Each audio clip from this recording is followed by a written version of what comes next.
നാട്ടിൽ ഒരു പെൺകുട്ടി പീഡിപ്പിക്കപ്പെട്ടാൽ ഉയർന്നു വരുന്ന ചില ചോദ്യങ്ങളുണ്ട്. എന്തൊക്കെയാണ് അവ എന്ന് നമുക്ക് ആദ്യം ഒന്ന് നോക്കാം. എന്തുകൊണ്ട് അവൾ ആക്രമിക്കപ്പെട്ടു? ശരിക്കും ആക്രമണം നടന്നിട്ടുണ്ടോ? മദ്യത്തിലായതുകൊണ്ട് സ്വപ്നത്തിൽ തോന്നിയതാകുമോ? യഥാർത്ഥത്തിൽ പ്രതി എന്ന് ആരോപിക്കപ്പെട്ടയാൾ തന്നെയാണോ പ്രതി എന്ന് പറയുന്നത്?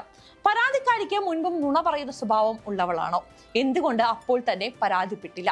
പരാതി പറയാനുണ്ടായ കാലതാമസത്തിന് കാരണം എന്തായിരിക്കും? അവളുടെ വസ്ത്രം ശരിയല്ലാത്തത് കൊണ്ടാണോ അവൾ പീഡിപ്പിക്കപ്പെട്ടത്? എന്തുകൊണ്ട് അവർ ആദ്യം എന്നോട് പറഞ്ഞില്ല? പ്രതിയോട് മറ്റെന്തെങ്കിലും ശത്രുത ഈ സ്ത്രീക്കുണ്ടോ? മാപ്പു പറഞ്ഞാൽ പ്രശ്നം പരിഹരിക്കപ്പെടുമോ? കുറച്ചുകാലം മാറ്റി നിർത്തിയാൽ മതിയായ ശിക്ഷയാകുമോ? ഈ ചോദ്യങ്ങൾക്കുള്ള ഉത്തരമാണ് ആട്ടം എന്ന സിനിമ. ആടിത്തിമിർത്ത ആട്ടം. നിലപാടിലെ ഇരട്ടത്താപ്പ് പറഞ്ഞ ദേശീയ പുരസ്കാര വേദിയിൽ മലയാളികളുടെ തലയെടുപ്പ് ഉയർത്തിയ ചിത്രം.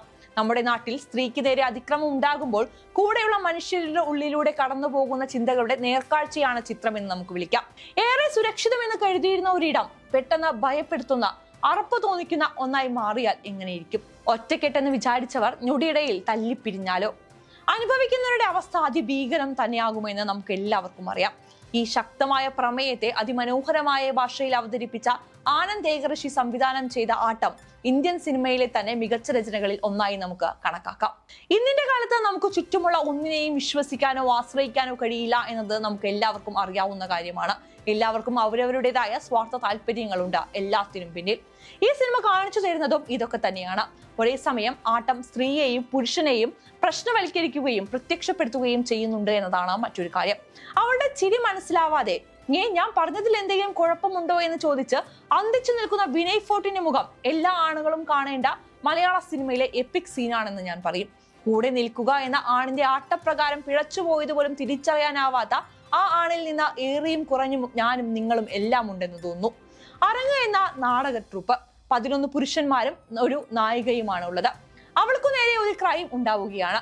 ആരാണ് ചെയ്തതെന്ന് വ്യക്തമല്ലാത്തത് കൊണ്ട് പല പല അഭിപ്രായങ്ങൾ ഉയർന്നു വരുന്നു. അവളെ പിന്തുണച്ചവരും സംശയിച്ചവരും സദാചാരവാദികളും എല്ലാം ഉണ്ട് ഈ കൂട്ടത്തിൽ. തെളിവിൽ എന്ന് പറഞ്ഞ് മാറി നിന്നവരുണ്ട്. പ്രശ്നത്തിൽ പോവേണ്ടെന്ന് കരുതി മാറി നിന്നവരുമുണ്ട്. അവളെ കുറ്റപ്പെടുത്തിയവരും ഇവർക്കിടയിലുണ്ട്. ഇവർക്കെല്ലാം മറുപടിയായി അവൾ ഒരു നാടകം ഒരുക്കുകയാണ്. സത്യം തുറന്നു പറയുന്ന ഒരാളോട് എല്ലാവരും ഒരുപോലെ കുറ്റക്കാരാണെന്ന് പറയുന്ന ഒരു നാടകം. ഇത് നമ്മുടെ സമൂഹത്തോട് സ്ത്രീ പറയുന്നതാണ്. അവളെ പിച്ചു ചീന്തിയവർ മാത്രമല്ല, അവളെ ആ കണ്ണിൽ കണ്ടവരും അവളുടെ വസ്ത്രത്തെയും ശരീരത്തെയും നടപ്പിനെയും എല്ലാം കുറ്റം പറഞ്ഞവരും കുറ്റക്കാരാണെന്ന വലിയ സത്യം. ശരിതെറ്റുകളെ കുറിച്ച് ചിന്തിക്കാതെ മോഹവാഗ്ദാനങ്ങളിൽ ആകൃഷ്ടരാകുന്ന മനുഷ്യരെ ചിത്രം കാണിച്ചു തരുന്നുണ്ട് നമുക്ക്. ഒരു കാര്യത്തിലും കൃത്യമായ നിലപാടില്ലാത്ത, ഒഴുക്കിനൊപ്പം നീന്താൻ ശ്രമിക്കുന്നവരെയും എതിരെ നീന്തുന്നവരെയും എല്ലാം നമുക്ക് ഈ സിനിമയിൽ കാണാൻ സാധിക്കും.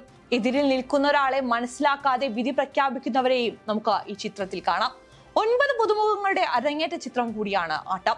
പ്രധാന കഥാപാത്രങ്ങളെല്ലാം തങ്ങളുടെ വേഷം ഗംഭീരമായി ചെയ്ത ചിത്രം.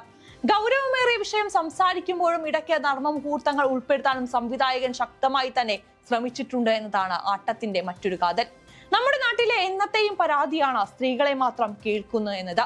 ഈ വിഷയത്തെക്കുറിച്ചും സംവിധായകൻ പറഞ്ഞു വെക്കുന്നുണ്ട്. എന്നാൽ ഇതിലുണ്ടാവുന്ന അപകടവും അദ്ദേഹം പറയാൻ വിട്ടിട്ടില്ല എന്നത് മറ്റൊരു കാര്യം. ഈ സിനിമയിൽ ഒരു ഘട്ടത്തിൽ പരാതിക്കാരിയെ പൂർണ്ണ വിശ്വാസത്തിലെടുത്ത പ്രതിക്കെതിരെ നടപടിയെടുക്കാൻ തീരുമാനിക്കുന്ന ഒരു രംഗമുണ്ട്. എങ്കിലും സംഭവത്തിന്റെ നിജസ്ഥിതിയെ കുറിച്ച് അന്വേഷിക്കാൻ പ്രതിക്ക് അവസരവും നൽകിയിട്ടില്ല. ഹിയർ ദി അതർ സൈഡ് എന്ന ഏറ്റവും പ്രധാനപ്പെട്ട കാര്യം കേൾക്കാതെ വിധി പറയുകയാണ് ഉണ്ടായത്. എന്നാൽ സാഹചര്യം മാറുകയാണ്. പരാതിക്കാരിയെ പൂർണ്ണമായി കേട്ട് തെളിവുകൾ വെച്ച് പരിശോധിച്ചപ്പോഴാണ് പ്രതി തന്നെയാണോ കുറ്റകൃത്യം ചെയ്തത് എന്ന സംശയം ഉടലെടുക്കുന്നത്. വിചാരണയിൽ മൊഴിയെടുപ്പിന്റെയും തെളിവിന്റെയും പ്രസക്തി എത്രത്തോളം വലുതാണെന്ന് സിനിമ പറഞ്ഞു വെക്കുന്നുണ്ട്. അതോടൊപ്പം തന്നെ പരാതിയുമായി എത്തുന്ന വ്യക്തിയെ സംശയത്തിന്റെ നിഴലിൽ നിർത്താതെ പൂർണ്ണമായി വിശ്വാസത്തിലെടുത്ത കേൾക്കേണ്ടതിന്റെ ആവശ്യകതയും സിനിമ പറയുന്നുണ്ട്. ആരോപണങ്ങൾ കേൾക്കുമ്പോൾ സ്ത്രീ ആയതുകൊണ്ട് മാത്രം അന്വേഷണം നടക്കാതെ ഏകപക്ഷീയമായ തീരുമാനങ്ങളിൽ എത്തിയാലുള്ള ദോഷവും സിനിമ നമുക്ക് കാണിച്ചു തരുന്നുണ്ട്. കുറച്ചു വർഷം മുൻപ് വരെ സിനിമ കാണുവാൻ പോകുമ്പോൾ അത് ആരുടേതാണെന്ന് നമുക്കൊരു ഊഹമുണ്ടാവുമായിരുന്നു. കാരണം അവർ പല സിനിമകളും മുൻപ് സംവിധാനം ചെയ്ത് തഴക്കം വന്നവരായിരിക്കും. ഇന്ന് പുതുതായി വരുന്ന യുവാക്കൾ ആദ്യ സിനിമകൾ കൊണ്ട് തന്നെ ഓളങ്ങൾ സൃഷ്ടിക്കുകയാണ്. എന്നാൽ അവരൊന്നും ഫിലിം ഇൻസ്റ്റിറ്റ്യൂട്ടിൽ പഠിച്ചവരല്ല. മീഡിയയിൽ മേലുള്ള അവരുടെ കയ്യൊതുക്കം അത്ഭുതപ്പെടുത്തുകയും ചെയ്യുന്നുണ്ട്. ഈ സിനിമ അത് നമുക്ക് മനസ്സിലാക്കി തരുകയും ചെയ്യുന്നുണ്ട്. എന്തായാലും ആട്ടം എന്ന സിനിമയ്ക്ക് അത്ര പ്രചാരണമൊന്നും നമ്മുടെ നാട്ടിൽ ലഭിച്ചിട്ടില്ല എങ്കിലും മലയാള സിനിമയിൽ ഏറ്റവും കൂടുതൽ നമുക്ക് എടുത്തു പറയാൻ തക്ക മലയാളത്തിന്റെ ഒരു എപ്പിക് ചിത്രമായി ആട്ടം മാറുക തന്നെയാണ്. ഒന്നിച്ചിരുന്ന് മദ്യപിച്ചാലോ ഒന്നിച്ചിരുന്ന് പഴകിയാലോ സമ്മതമില്ലാതെ കയറി പിടിക്കാനുള്ളതല്ല സ്ത്രീ എന്ന വലിയ സന്ദേശം തന്നെയാണ് ആട്ടം മുന്നോട്ട് വെക്കുന്നത്.